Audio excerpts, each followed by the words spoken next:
Bisa cerita waktu itu situasinya seperti apa sih? Waktu itu situasinya sepi ya Pak ya. Malam Jumat emang. Pas waktu itu saya ada di POM. Jadi Doris tuh udah, ibu-ibu lah sudah teriak, tolong. Nah, nggak tahu emang almarhum udah ada di situ, emang kebetulan dia lagi di ATM. Jadi Wahyu dulu ke situ, nah baru saya gitu. Pas ibu-ibu tolong itu nggak tahu si rampok itu emang udah dilumpuhkan sama Wahyu duluan. Wahyu ini Trian ya, Wahyu Trian ya.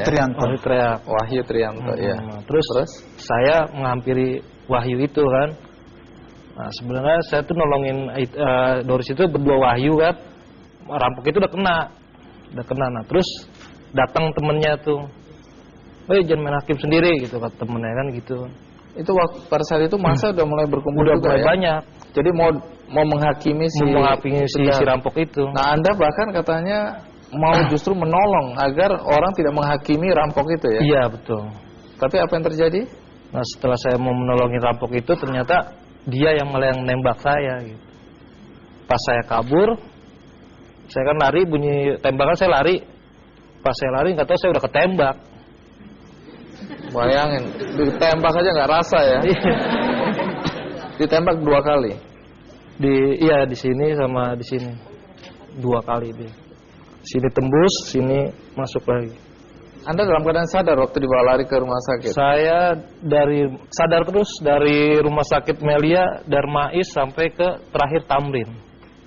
Terakhir di Tamrin jam 4 dapat perawatan, langsung pasang selang.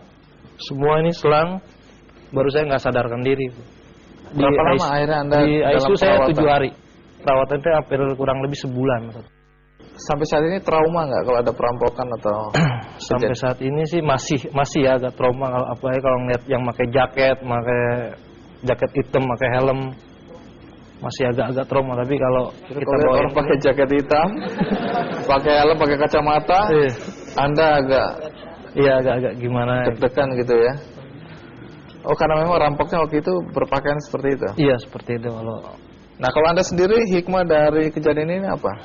Ya hikmahnya karena saya bisa menolong orang aja gitu. Maksudnya ibu-ibu gitu. Saya kan apalagi punya ibu. Apa sih yang bisa saya ini kepada orang tua saya sendiri. Saya anggap orang tua sendirilah waktu itu Doris. Makanya saya bangga gitu. Walaupun hari itu saya meninggal, saya bilang saya udah ikhlas, saya bilang kan. Karena Anda sedang melakukan perbuatan baik ya. Nah iya itu. Menolong orang. Baik, terima kasih Mas Ardhani.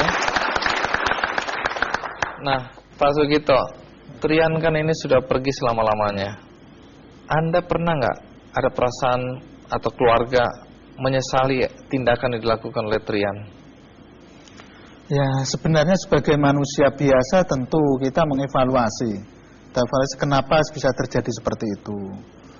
Ternyata akhirnya juga sebagai manusia juga saya menyadari bahwa mati, rezeki, jodoh Tuhan yang menentukan. Apalagi sebelumnya almarhum itu sudah memberikan isyarat-isyarat bahwa ya kehidupannya sepertinya banyak untuk kepentingan orang. Dia tidak ingin merasakan apa yang dia dapat untuk dirinya sendiri. Itu sangat kelihatan. Jiwa sosialnya memang dari dulu tinggi. Jiwa sosialnya selalu tinggi. Iya.